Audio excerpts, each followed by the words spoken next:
David, I have a question for you. In real life, is the lemon dangerous for you? Is there a story around that? Citron n'est pas un problème pour moi. Maquet, oui, mais pas pour moi. Je mange tout de Paris. Hey, you speak very well French. Ça c'est français. Bonjour, j'ai une question pour Tony et David. J'aimerais savoir en fait si vous comptez ou si vous avez des informations sur une future série avec un truc qui tourne, une porte qui tourne. That's a good question. So, the lovely lad over here, he had a question about maybe any future projects about the universe, the Star Trek universe. How would you like to answer to this? Future. Here you go, Tony.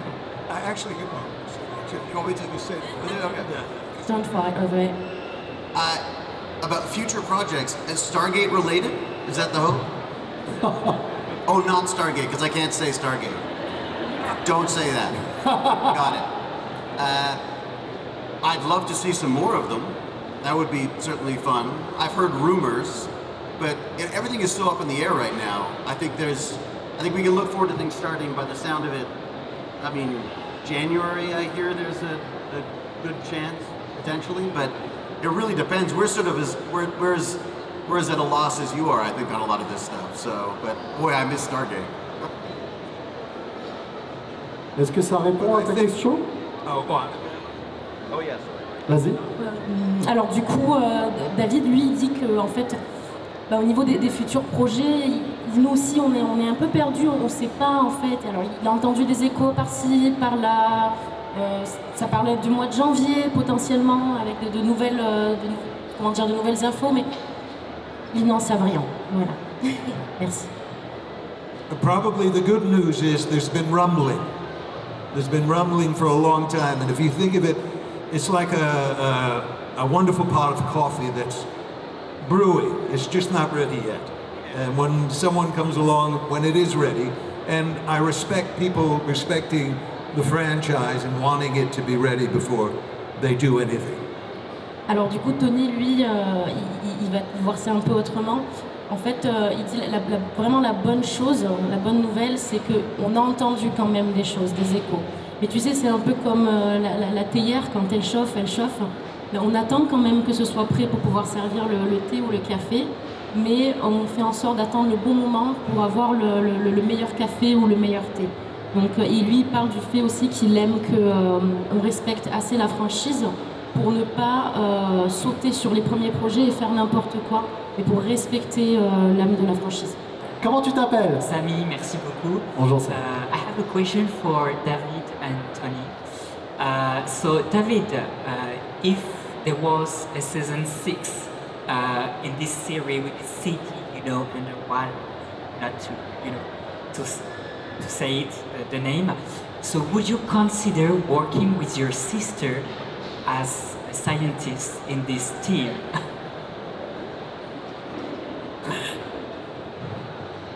Never again.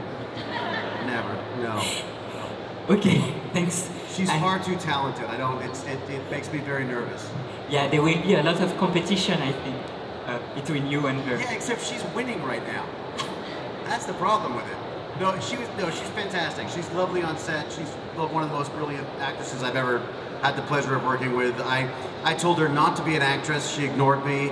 I told her not to write. She ignored me. I told her not to have kids. She ignored me. She's got it entirely right, and I'm the worst big brother she could possibly have. So, yeah. Thanks so much. And Tony, Merci. So we saw in Stargate Atlantis, Yeah, no. this city. So we saw Teal'c playing on that.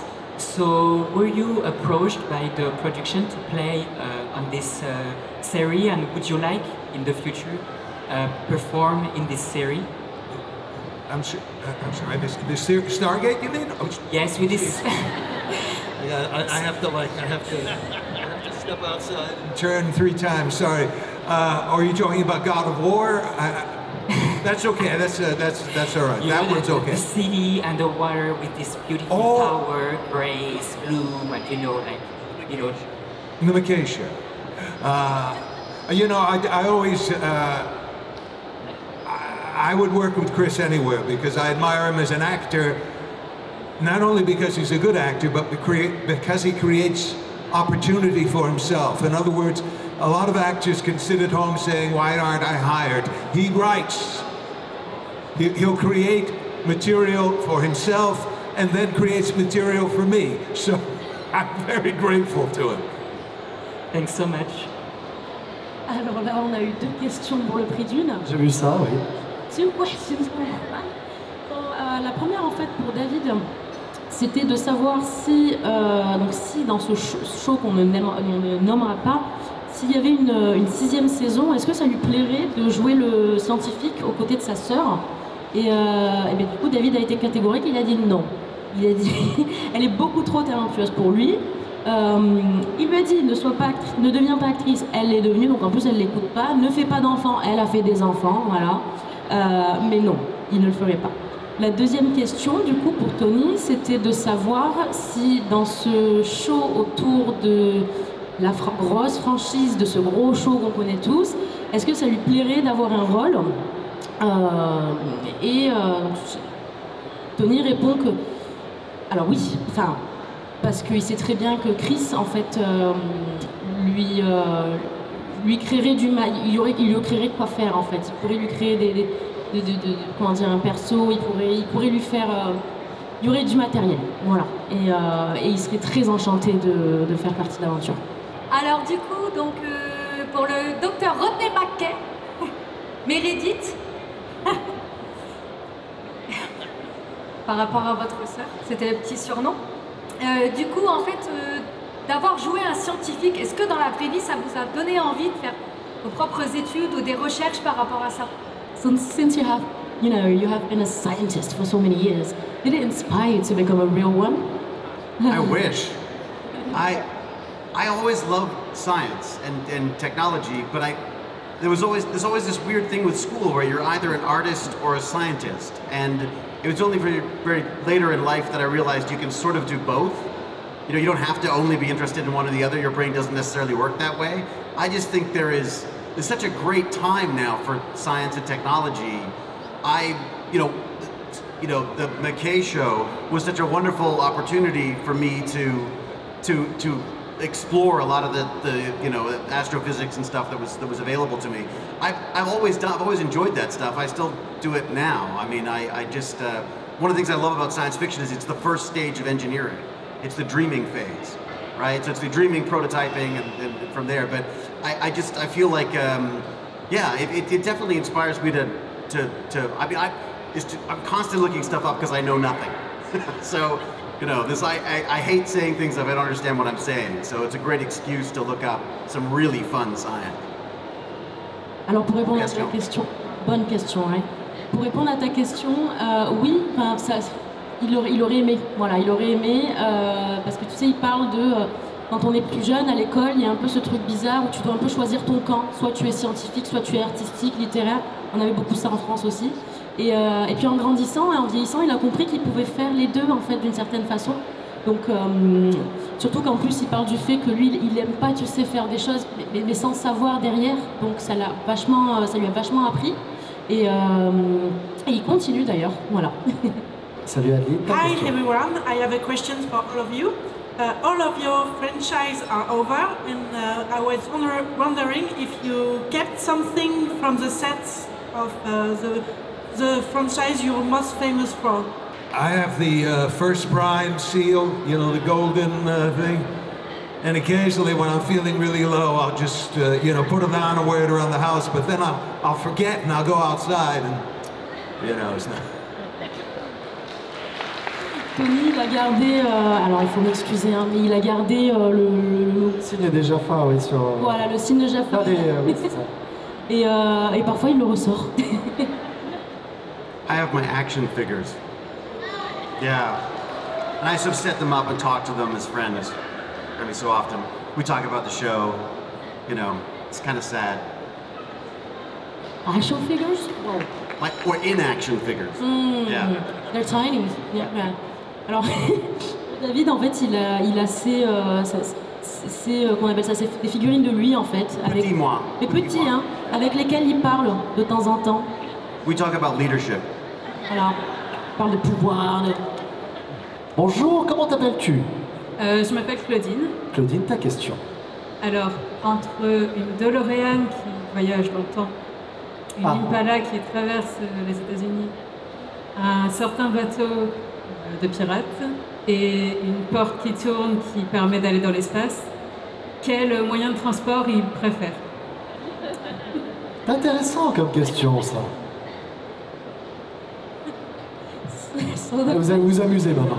The question is, among all the, how to say, the traveling, the way of traveling you guys have in your franchise, a car, a boat, a door, etc., etc.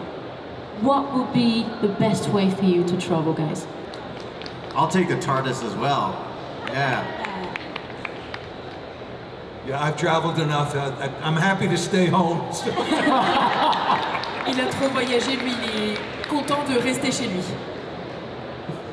Et pour les autres, on a, du coup, on a le TARDIS. Bah, le TARDIS, voilà, d'un autre show qu'on ne n'aimera pas. Oui, c'est vrai, d'un autre show. Voilà, avec puis, un docteur. C'est ça, un docteur, voilà. L'autre docteur. L'autre docteur. C'est ça. Quel personnage fictif ou réel ils auraient aimé interpréter en série ou au cinéma? Okay, so which character, like in real life or a fictional character, would you have liked to play? Bond, James Bond.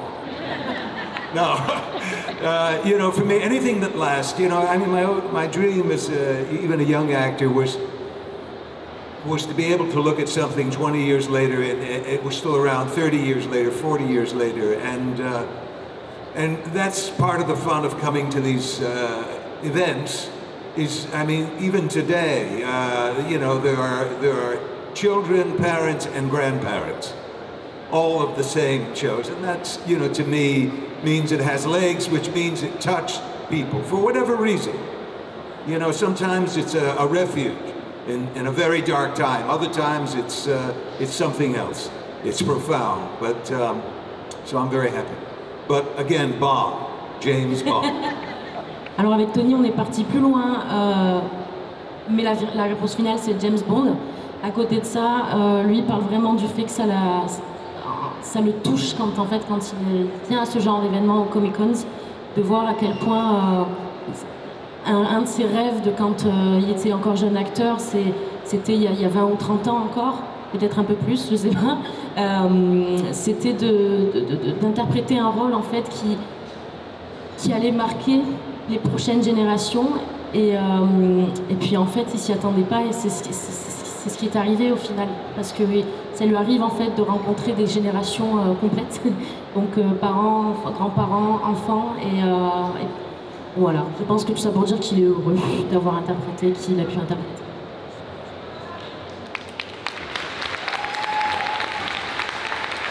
This is for you. I always thought I would be Han Solo, but I realized life has made me more of a C-3PO. So, yeah, I feel a little more uptight than the Han Solo I dreamt of being as a kid. So.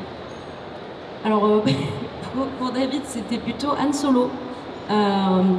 But instead, see? Oh, is it in Star Wars, right? Oh, I'm so bad at it. Donc, pour les fans de Star Wars, au début c'était Han Solo et puis au final c'est C-3PO. Yeah. More uptight than heroic, I think. Merci beaucoup pour cette question. Applaudissements, s'il vous plaît, pour nos comédiens Léa Thompson, David Hulot, Tony Amendola, Kevin Magali et Marc Pellegrino qui nous ont fait l'honneur d'être avec nous sur scène.